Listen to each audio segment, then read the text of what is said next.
Hi, folks. You're with Tassus today, your pushback channel, and thank you for joining this live stream.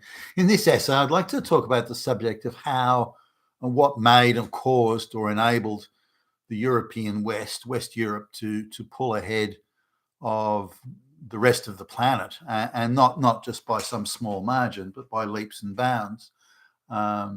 So technologically, politically, financially, militarily, organizationally, legally, there were so many areas that the West was able to pull ahead and relatively quickly, really, in the overall scheme of things. So just looking at if you were to look at the world in say, the late 1400s, early 1500s, you'd look at a population in Europe that was, China and India were even then the most populous places on the planet, and the population of Europe was tiny by comparison.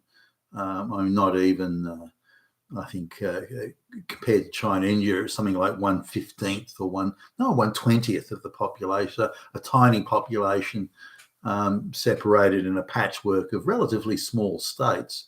France was starting to go through the process of national unification, and there was England, but it was the population of England then was 3 million or something like that. So the entire Western European story didn't look particularly promising. There was no, other than the Catholic religion and very early stages of Protestantism, there was very little to bind the populations together. And given there was, again, small and isolated populations with quite a harsh winter, and an inability to grow crops the whole year round, all these sorts of things. And you would look at Western Europe at the time and think, nah, these guys aren't going anywhere. But and you would think that the mass populations around the big river valleys, whether it be Egypt or the Tigris or Euphrates rivers, or indeed the big rivers of the Ganges and other rivers around India, and the Yangtze River, and so on. And so you would say that really, if anything was going to happen, it would happen from those bigger population areas. China, for example, the large, quite well educated, really, in the overall scheme of things, the large Confucian bureaucracy and so on. So, but that isn't what happened. The least likely, certainly as you would look at it from on a prima facie basis, the least likely area of the planet where you would see an explosion in technological innovation and so on, the least likely area was actually the one that did it, which again, if you were a historian of the day and you were looking around the world thinking, where's the heavy action going to come from, you probably wouldn't be looking at Western Europe. And of course, you would be wrong-footed. So what was it that made Western Europe successful in the overall scheme of things rather quickly? And given how the pace of how things moved in the time, within 200 or so years, Western Europe had achieved unquestioned preeminence over the rest of the globe. And by the 1750s, you were looking at say, Great Britain as effectively had emerged as a world superpower. So these, again, are striking developments. Great Britain having only quite a small population back in the time. You're looking at a population in China well over 200 million then, where the population of Great Britain was 10 million. So this gives you an idea as to just the unlikelihood of such an island nation with a small population achieving that level of dominance. So where did it come from? Well, there are quite a few areas, and some of these seem quite small in isolation.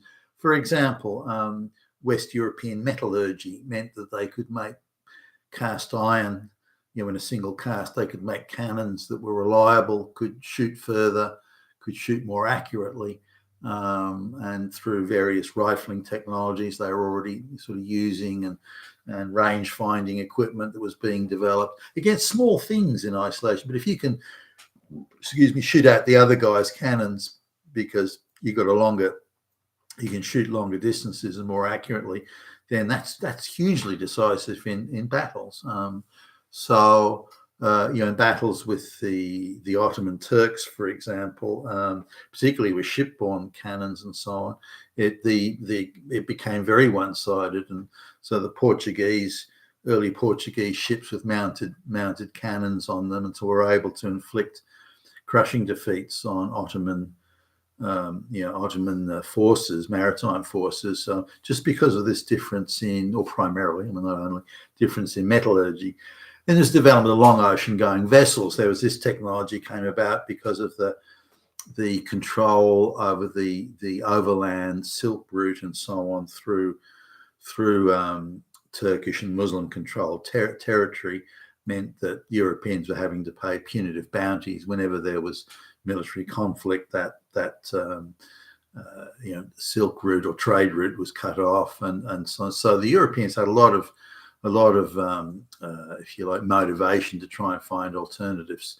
So the idea of the long ocean-going vessel was developed along with various upgrading and skills of cartography and things like navigational equipment and so on. Again, in isolation, no big deal, but when you aggregate and add it together, then suddenly you've now got a group of people who can go on long ocean-going voyages, and they can avoid the Silk route, and they can engage in the very profitable trade that was hitherto denied to them, or where they had to pay through the nose and pay punitive prices, effectively road tolls and things like that.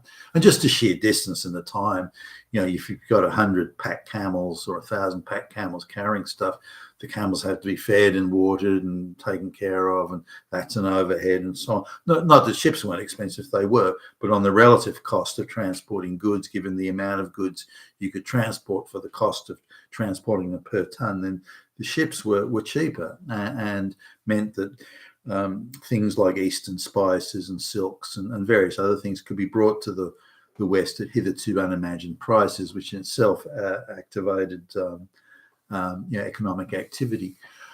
So technologically, it was a big issue. The West was pulling ahead technologically. And by the way, metallurgy, just the ability to cast, in a single casting, a reliable cannon in iron that was, again, reliable, dependable, could shoot long distances. That itself was a game. Just that alone was quite a major game changer in a number of scenarios and applications.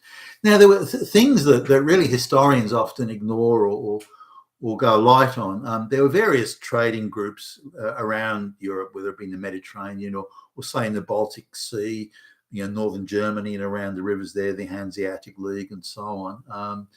And these trading groups started to develop rules between them, things like letters of credit, bills of exchange, things like this that meant that the traders in the Mediterranean could reliably and dependably trade on a basic set of rules with traders in, again, the Baltic Sea or elsewhere around Europe, Britain and so on, northern France. So this sort of set of rules, not that it was perfect 100% of the time, it wasn't, but it was workable and doable and dependable enough of the time that enough traders had confidence in it. There are other things too. The Italian city-states, they started to, in other areas, develop independent courts. So let's say your traders screw over the traders from, you're an Italian city-state, you screw over the traders who are from the Baltic Sea or France or somewhere like that. Those traders don't come anymore. They don't buy your stuff. And they're much less, they don't trust you, so that they're much less likely to do deals and contracts with you that are viable, because they're so hesitant, due to they're frightened of getting screwed over. So what were a lot of places, you could actually go to an independent court, so that the trader from France could go to a court in Milan, or one of the trading cities in Italy, and Genoa or somewhere. And they could take their grievance to a court and say, look, this local trader here, the guy down the road, he screwed me over for such and such and so and so, and they could get an independent judgment where the court could demand or order restitution. So the local trader, hey, you screwed the guy. That's bad for business. the city, that means these traders won't come to the city and do business. We don't want that. We want these guys to come and do business. So you give that guy the money back and stop screwing him over, or you'll be going to prison. This sort of thing. So traders could go to independent courts and get, again, it didn't work 100% of the time, by the way, but most of the time it did, sufficient that people would still give letters of credit and bills of exchange and all sorts of things. Paper money was appearing, these sorts of things. And this created a level of trust, a commercial trust, that is, a level of trust that, again, wasn't perfect, but it worked. And so trade was flourishing in ways that you wouldn't find anywhere else in the world. Now, the other thing was taxation. You would always get a ruler of some petty little principality that had overreaching ambitions of one sort or another, and they would want more tax revenue. And so they would start to tax the merchants and the commercial class, the shopkeepers and whatever. Now, what happens when you overtax people, but you're in a patchwork quilt of states, is that it's only 20 miles down the road or 10 miles down the road. So the trader can simply move his head office, as it were, to the place down the road that doesn't tax so heavily. So if politicians or again, local aristocratic rulers were inclined to go into tax heavily, they would simply lose their tax base. It would just disappear. And then they would end up with nothing. So they'd have to go crawling back to the big merchants and try and say, oh, look, I'm sorry, we made a mistake, come back and all is forgiven and so on. And these deals were, and it did happen. There was overzealous and excessive taxation, but it's interesting to look at just how quickly the governments and the aristocrats or the kings or the whatever they were, feudal lords at the time, would cave in and suspend the new heavy onerous tax laws and try and invite people back in. It's better to have agreeable taxation, so you've got to supply a constant stream of revenue. It's better to encourage business and try and get more taxpayers in, taxing them moderately and with their agreement, rather than taxing the bejabbers out of them and find that they go somewhere else. Now, in places like China, and for example, there's nowhere else you could go because it was nationally controlled, and you couldn't. There was strict controls on business, and if the state decided to tax you and you disagreed, they'd just steal your property, for example. So it was very arbitrary and punitive. There weren't courts of law in that same sense as there were in Europe. So business was done differently, and trust was confined very much to the family, whereas in Europe, you could do business with someone you didn't know and had never met and never heard of. Sure, letters of introduction and so on would provide that level of underwriting of trust, if you will, but still, people could do business with folks they didn't know and had never met, because there was an ambient level of trust that you didn't find anywhere else in the world. And that's huge. That is huge, by the way, in terms of developing commerce and business. This is why Western Europe was 6 to 7 times more productive per person than China, India, or anywhere else. This is pre-industrial, by the way. They were still way more productive than any other part in the world. And a lot of it was because of these sort of things. Now, you're also looking at political organization. Even the most brutish aristocrats or lords or kings would, that didn't mean they didn't overstep the line often, but they would accept a degree of power sharing with the lords or with, again, major and influential merchants and so on. There was an inclination by certain groups to hire people, even back in the 1500s. And it wasn't widespread, but to hire people based on some sort of merit. They had capability. They had certain abilities and certain skills and knowledge. So to hire them on that basis. You even saw this in the arts where, the Medicis, for example, in the Italian city-states of medieval times, they would walk past, one of them would walk past and see a guy who was sculpting a statue, a Michelangelo type guy. In fact, Michelangelo was an example of one of these. The Medicis would go past, like Lorenzo Medici, or someone would go past and go, wow, that person is really skilled at that. And even the person was a nobody and had no aristocratic connections or anything like that. their skill was appreciated and they'd be hired for their skill. And this went beyond arts and painting the Sistine Chapel or crafting statues. It also went into things like shipbuilding or like navigation and so on. It also meant the development of the gentleman engineer. The guy hadn't been, engineering as a degree didn't exist. You look at all the inventions, whether it be the spinning jenny, the steam engine, or the devices on shipboards for measuring longitude and things like that. These were huge advances in at the time in sort of practical science, I guess we can call them. More boiler making, I guess, in the case of the steam train. But this idea of skilled people being able to accomplish things purely on the basis of their skill and without any aristocratic connections or highborn birth or anything like that.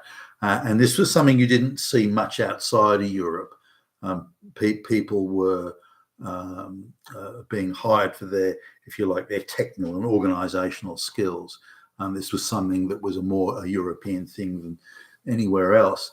Now, this is also reflected in the military side of things, where a lot of these technologies could be employed militarily for guns, cannons, and thus military organization.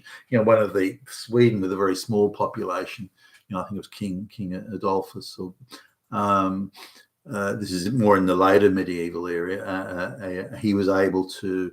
This is in the arquebus gun, the original musket, early sort of musket design rifles.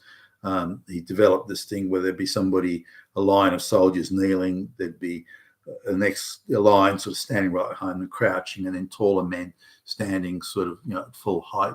So you could have 3 rows of arquebuses, as they were called, these early muskets, delivering volley fire into an enemy position.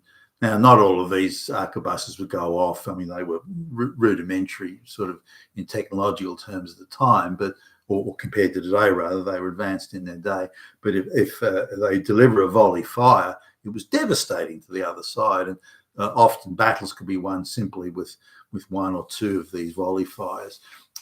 So this organisationally, things were very different militarily, and the military structure, the British Square, for example, and things like that were innovations in and around advances in technology, which were exclusively or uniquely in the West. There are also independent courts, the trade. There are also independent courts, the trade and so on. These were big issues, political power sharing, and also pretty much it was accepted all across Europe that things like if you have moderate taxation that the merchant and commercial class are prepared to accept, that's much better than trying to hammer them with heavy taxation. Sure, in things like times of war or desperate times, there would be variance in the tax rates.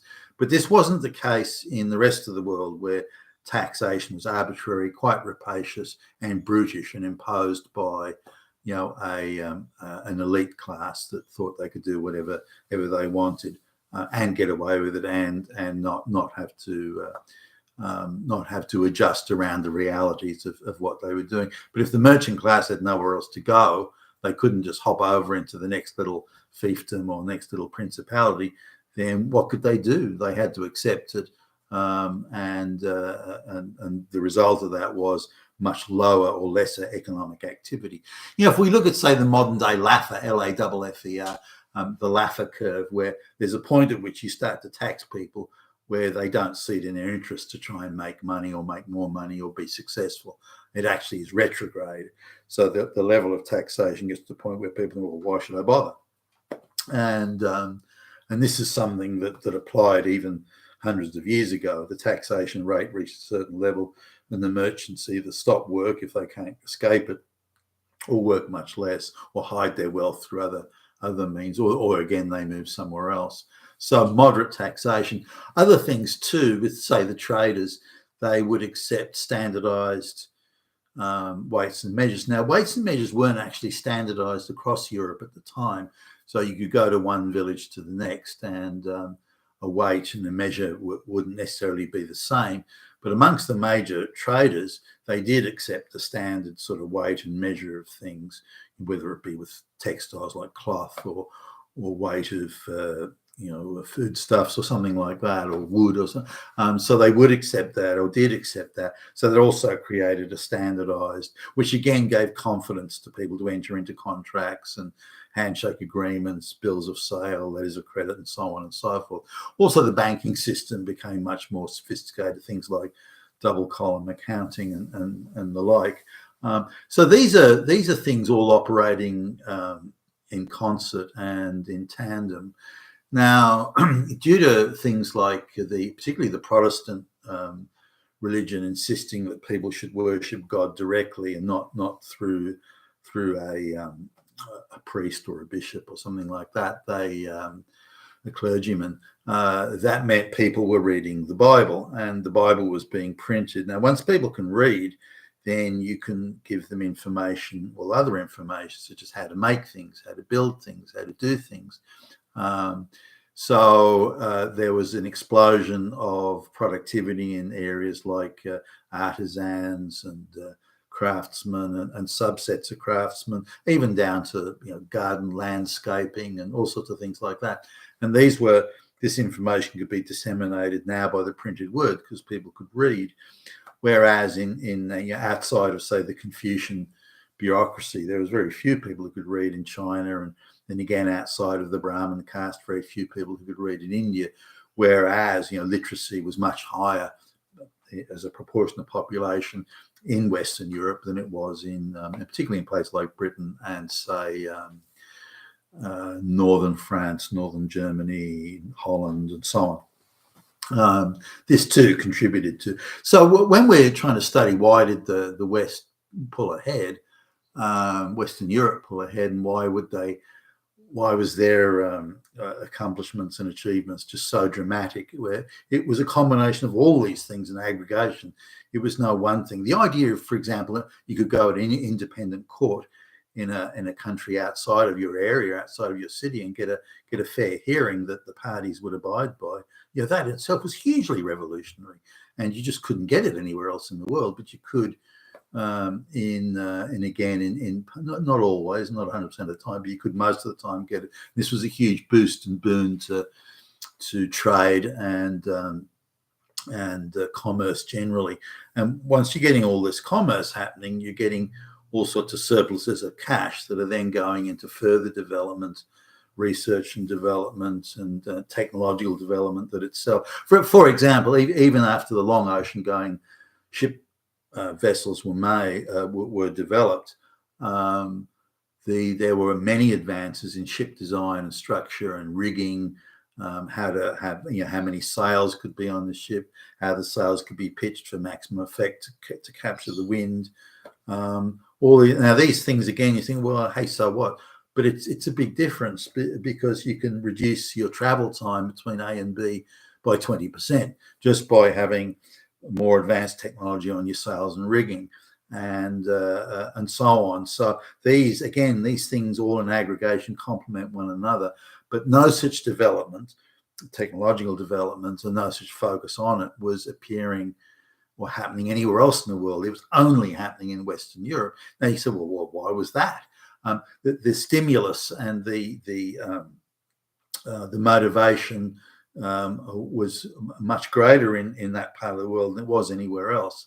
And not necessarily the cheap government support per se, but the competition between the principalities was such that they didn't want the guy down the road, claiming that benefit when, why? Because if that guy gets that benefit and he becomes rich and powerful, then he'll come after us. So there's always that eye on the balance of power, something that wasn't an issue around the rest of the world, or certainly not to that same extent or the same ramifications. And when you look at, say, when the Spanish were getting all that silver and gold from South America, instead of putting it into productive pursuits, they put it into trying to achieve really mastery across Europe, whether you put it in the guise of the Spanish Empire or the Holy Roman Empire or whatever you want to call it. But they made a bid for mastery of all of Europe And so all the resources that they had available, they were putting into that. So having armies rampaging the length and breadth of Europe to quell rebellions or invade areas or slap around the Protestants, or it didn't matter, but they put vast resources, came quite close to succeeding, by the way. But there was such a union of all the other states against them, whether it be Sweden or England or France on and off and switching sides. They also had to be cognizant of the Ottoman Empire and what they were up to and so on. So there was an attempt to achieve decisive hegemony by the Spanish Empire, or again morphing into the Holy Roman Empire there, but they exhausted themselves financially and militarily and were ultimately unsuccessful.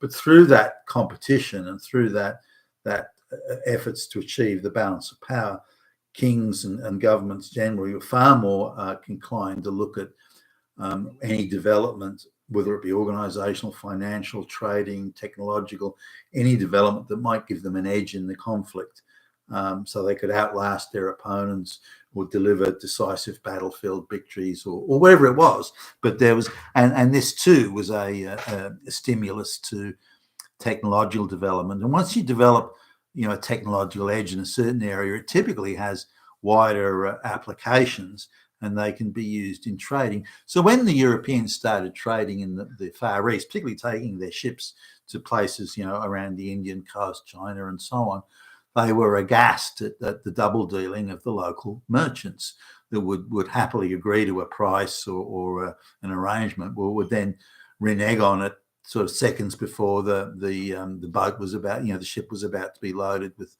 so no, I want double the price now. And the Europeans were sort of stunned at this, and so they responded, because they had technological advantage, they responded militarily, and the idea of trading around the world was, if you can't have reliable trading, then what's the point? Particularly given you have to spend so much money up front. So when there were petty wars and civil wars and so on, cutting off supplies, cutting off roads and all sorts of things, in places like the Indian, which was a patchwork of states, it wasn't a nation at the time, then the British or the French or whoever was trading there, the Portuguese, would endeavour to protect that supply line and clear the roads of brigands or enemies' armies or anything like that, just so they could continue their trading. And this meant that increasingly they took over parts of the world for trade that they otherwise probably wouldn't have been interested in. So these two were issues. So this is why, again, in aggregation, Western Europe pulled ahead. There was no one thing. There's no just one, two, or three things. It was a whole range of things operating in aggregation and collectively, which meant that Europe was pulling ahead. But at the same time Europe was pulling ahead, the rest of the world was almost stuck and stagnant, if not going backwards, which not only allowed the West Europeans to achieve dominance, but that dominance was able to grow and develop to a point where, say, in what was it, 1947 or 1950, it might have been something like 70% of the world's wealth, more than 70%, was in the white diaspora, United States, Britain, and so on, controlling world wealth because their level of productivity, technological, advancement, and so on and so forth was such that was how things are changing now, obviously at a rapid rate, and the globalists want it to be so. Not that they'll lose out, they won't, but the rest of us will. So I just wanted to cover that. Why did it happen? How did it happen? And what were the causes? And hopefully this has shed a bit more light on it. You've been with Tacitus today, your Pushback channel. Thank you for listening.